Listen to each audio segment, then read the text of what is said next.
All right, someone said they wanted to see an update on the barn shop thing. We just had a hurricane. I built a fire pit. This is the condenser coil. I'm sorry. Yes, the condenser coil from an AC unit. And what I'm going to do is I'm going to straighten it out. And I'm going to dig a channel at the bottom of the ditch, bury it 4 or 5 feet deep.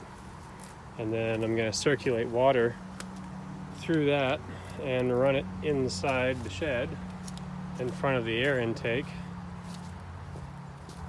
And the air intake will have circulated cool and regulated temperature water.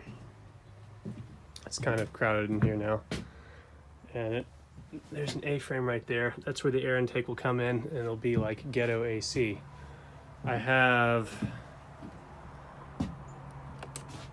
ventilation that moves 1,700 cubic feet of air per minute.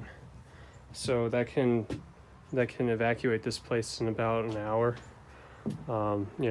Thoroughly evacuate the place within an hour. So technically, with like perfect heat exchange, I should be able to keep this place at a nice like 65-ish degrees Fahrenheit. This is where I keep my ladder. This is the Shopsmith. We just had a hurricane, so I have a lot more stuff in here than I normally do. This is my Shopsmith.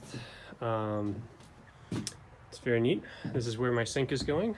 I'll show you what I'm going to be doing with the sink and fresh water. For right now, the way fresh water works is I just put it in a bag and I drink it as needed through a filter. These are solar panels. There's 18 of them, 255 watts each. They're going on my roof to do tie-in or more grid tie solar. And there's a bunch of battery packs. You can't really see them, but they're back there. Oh, there's 6 of them.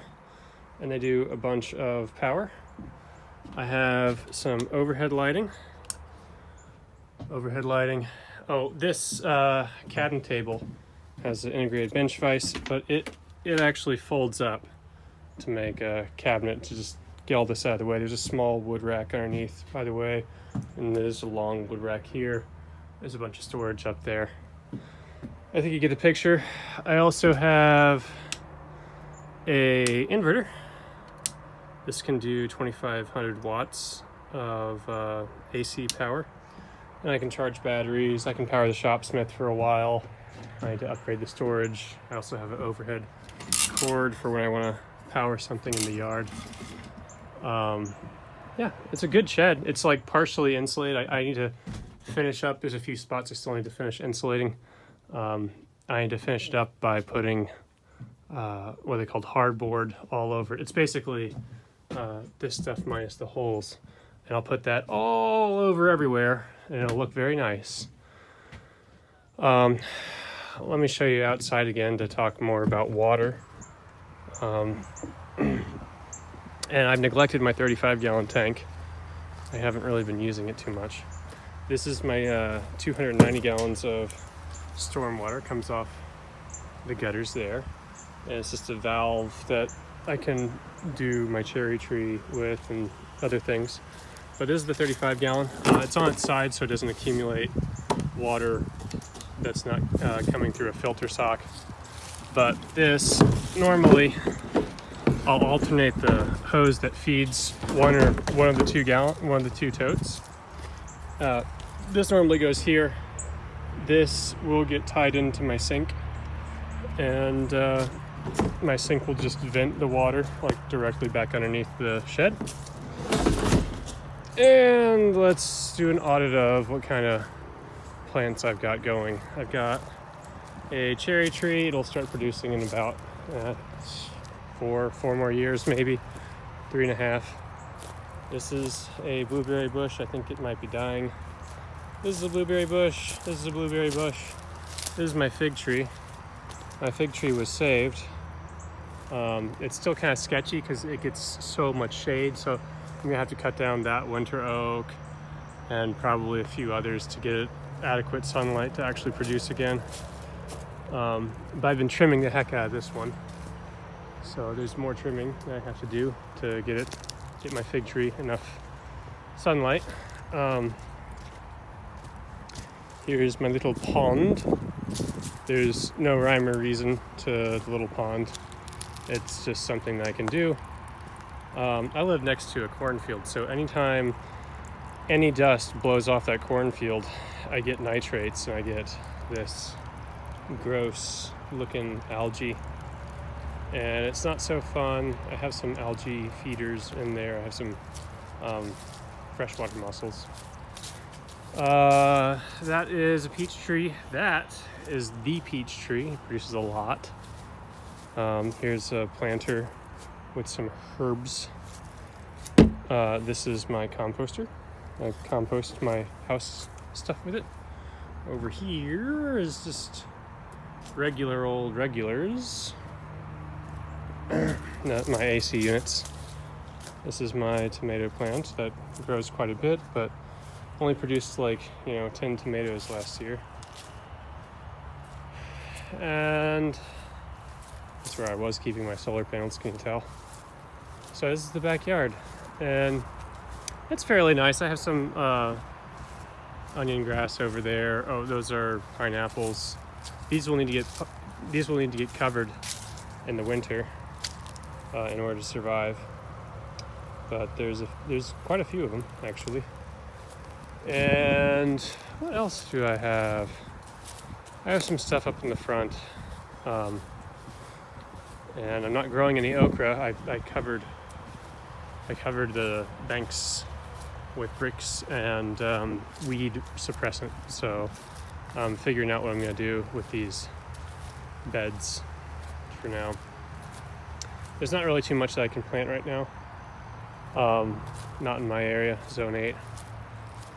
So this is some stuff. I think I want to take, because that was like a reclaimed water feature, and I don't like it. It looks terrible, especially with the algae. So what I'll probably do is, there's a line that feeds it, is I'm going to get rid of that, and then I'm going to bore a hole in that bowl and cut a channel for the line to feed up in here, and it will spill over, like make a jet that comes up past that bowl or over the top of the bowl, and then so on and so forth. The only thing that could screw me there is if that's tempered glass, which, I mean, I don't know really enough about glass to be able to tell you, but I'm pretty sure that's blown glass, and that's probably safe to cut. So I got this project. Solar panels have to go up. Grid tie inverter has to go in.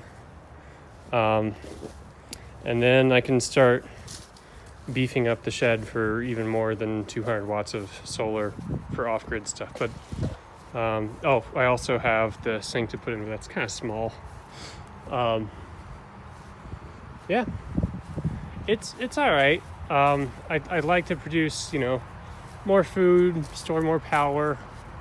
I'd like to get the fig tree producing again. It used to live over there where that second AC unit is, like literally right where the condenser coil is for the AC unit. Like the damn thing literally was rooted right down where this thing is. So I saved it and drug it over here. This was the best spot that I could think of to put it.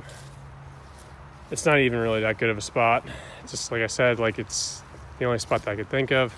Realistically, if I was to do it over, I would cut down all these shrubs and plant it right there, and it would probably do quite a bit better there than it is doing in its current spot. But you never know. Come to think of it, realistically, I should cut these shrubs down anyway, and go ahead and plant either another cherry tree, another fig, or another peach. Oh, butterfly. All this is winter oak that I cut. I'm gonna have to chop this into smaller bits and burn it in the fire pit. There's just lots of stuff to do, but it's not bad. There's a couple things that I would like to do. None of the water coming off the house's roof when it rains, none of it's going into storage. And I could easily be storing, 2,000 or 3,000 gallons of water in water bladders if I routed the water bladders to underneath in my crawl space. I still have like crawl space issues I want to do. I want to really get into my crawl space, encapsulate it myself, spray foam insulate the subfloor and the floor joists, and then use it for potentially if I ever get into DIY iron flow batteries. That's what I'll do, is I'll put them there next time.